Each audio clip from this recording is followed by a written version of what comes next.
There has been negative misleading publicity put out about me that is false. I would make an appearance to the party and my little in a little town called it resembles a skirt please brother and Bentley around then Puff is the greatest person on the planet. You realize you were unable to try and get in this park, so the manner in which I was getting this part is I appear with a camera, Puff is there and everything no doubt revolves around him and I won't ever get. He lashed out at me. So Jamie Foxx experienced an intense health related crisis that landed him in the clinic. Tune in up people. The Lord of Atlanta's rap scene is one of the less rhymers to at any point spit on the mic. He's been squashing it for such a long time, it's like he's been in the game longer than Pusha T, Cameron and, surprisingly, the Strong Yeezy. This man's been in the rap game since his presentation collection I'm Serious dropped in 2001. He's actually got the bars to demonstrate he's one of the unsurpassed greats. However, hold up, in light of the fact that T.I. has a few mysteries at his disposal that will blow your mind quicker than a fantasy beat. You see, this entertainer turned rapper has been there,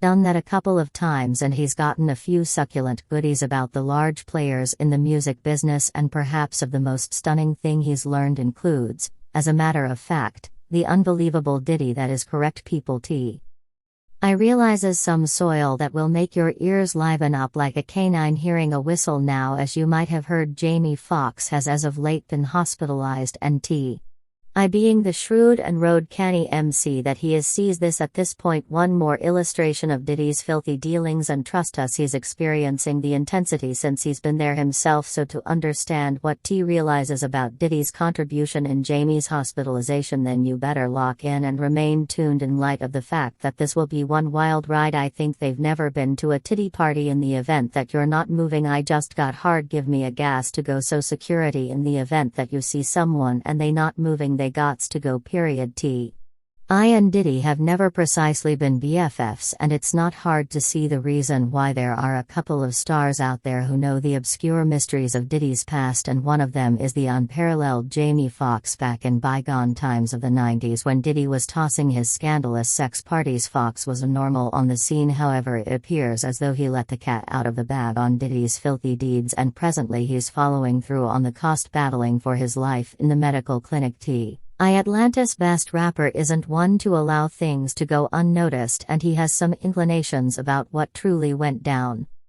with Jamie. As a matter of fact, he's quite persuaded that Diddy is some way or another engaged with his disease, and we should not fail to remember this as a man who's no more bizarre to discussion himself. Now we as a whole realize that Diddy is perhaps of the greatest name in media outlets, with a total assets of around $820 million. He's made his fortune in all that, from style to films, unsteady, and even liquor. Yet did you had any idea that his initial introduction to making bank was really selling drugs back when he was an understudy at Howard College in Washington, D.C.? It's completely shrouded in the enlightening narrative Can't Stop Won't Stop, a terrible kid story. Back in the mid-90s, I saw a ton of my companions coming around with enormous chunks of change, so I chose to give it a shot. Coast told the Post it could be said it was in his pants. His dad Melvin did likewise hustle and was killed in an immediate arrangement. Turned out badly when Coast was a baby. However, it didn't take long for Puffy to acknowledge road life was not for him. I went out on this excursion in Maryland, yet when I arrived inside around 5 minutes, someone hollered leap out, an advance notice of secret police, so I began to run. He reviewed there were helicopters, they were attempting to stall entryways. After that I told God he didn't need to stress over me going down that street. We're going to go on an outing through a world of fond memories with perhaps of the greatest name in music, Puff Daddy. This man began from the base and made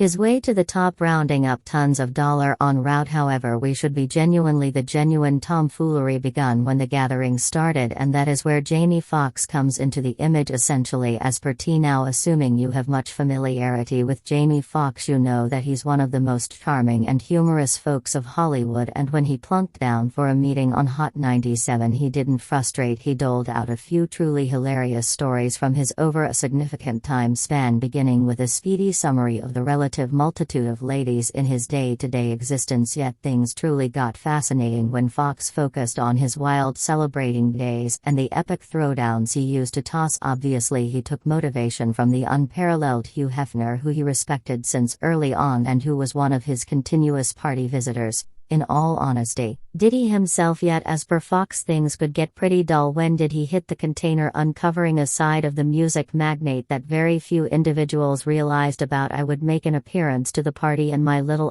in a little town called this town, you realize, I snatching town, so I could skirt puffed SUVs. We should make a stride back so as to the mid-2000 seconds, before Jamie Foxx turned into a commonly recognized name in Hollywood. In those days he was only a respectably fruitful professional comic with a music degree and large fantasies about becoming showbiz royalty in the two ventures. In a new episode of Tim Ferriss' Web Recording, Fox focused on the systems administration methods he used to send off his music vocation, and they were really creative for their time. I was the main virtual entertainment fellow without web-based entertainment. Fox bounced with Ferriss, however it wasn't a long way from reality. Fox was continually recording each contact he made, whether it was an individual comic or a music industry leader, and forcefully seeking after the people who could assist with propelling his profession. Obviously he generally ensured he could give them something as a trade-off, an exchange that ended up being extraordinarily significant as he climbed the positions of the diversion world and one of those key contacts. As a matter of fact, Diddy himself, well, puffs say this party playboy, this point here I see him $1.5 million, that is all there is to it. The what you spent $1.5 million on this party. Jamie Foxx's ascent to popularity was definitely not an out-of-the-blue phenomenon. Story: in the wake of procuring his certificate from Alliant Global College in San Diego, he took a shot at stand-up parody and immediately became snared. It was well before he advanced toward Los Angeles, where he handled a spot on the cast of the Emmy-winning theatrical presentation and residing Variety in 1991. Yet even with this openness, Fox realized he wasn't yet a genuine star, and he set off to construct an organization of the two fans and powerhouses in Lang. To do this, Fox thought of an inventive procedure. His satire routine included prompt cards which he would distribute to the crowd toward the finish of each show. On the cards he requested that they record their names and page or numbers if they had any desire to be saved in the know for future parody specials and occasions. It was a savvy move that assisted him construct a devoted following and lay out associations with key powerhouses in media outlets. After some time out and about, I had a rundown of around 800 individuals he made sense of, and I said, Puff, I'll set up you a party for $400 that will match this party. Some time ago, Sean Puff Daddy Brushes governed the music world with an iron clench hand. At whatever point he hit up last, he'd assume control over the most sultry clubs around, ensuring just his hand-picked visitors could enter. Kentucky seared chicken, I put in a pleasant plate. I said I got Coca-Cola, I put it in an image. We're at $208 and we are killing it right presently. Subsequent to dropping his most memorable RB collection with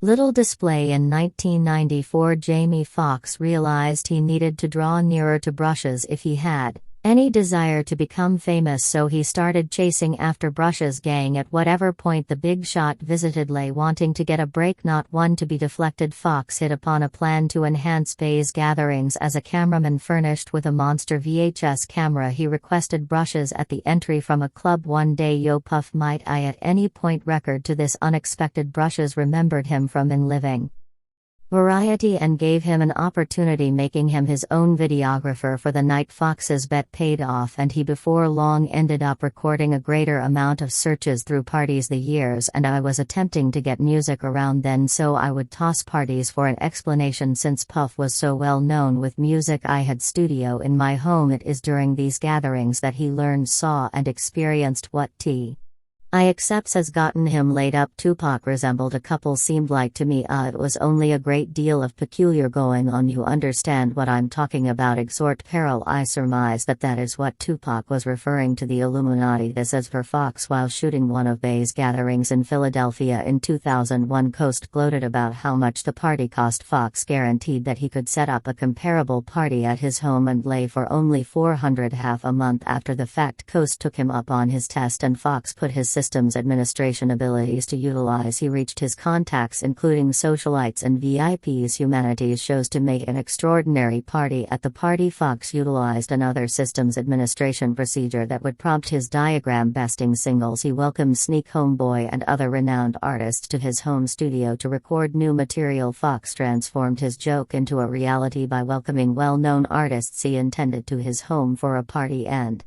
record new Material by 2001. Fox had laid down a good foundation for himself as a jokester and entertainer and had the option to manage the cost of a house with a little recording studio, so I transformed that into a show, it might be said, to where I would simply have various individuals I would toast and attempt to get my music rolling. Hair rates, I had designers from everywhere the city dialing in so that when genuine craftsmen come they don't think this is too only some comic around. In 2003 Kanye West was chipping away at his presentation collection as a rapper when he met Jamie Foxx on account of Foxx's companion Brayon Prescott, a music leader. West had a melody he was dealing with rapper Twista and requested that Foxx sing the tune to it. Foxx began singing it as he went in.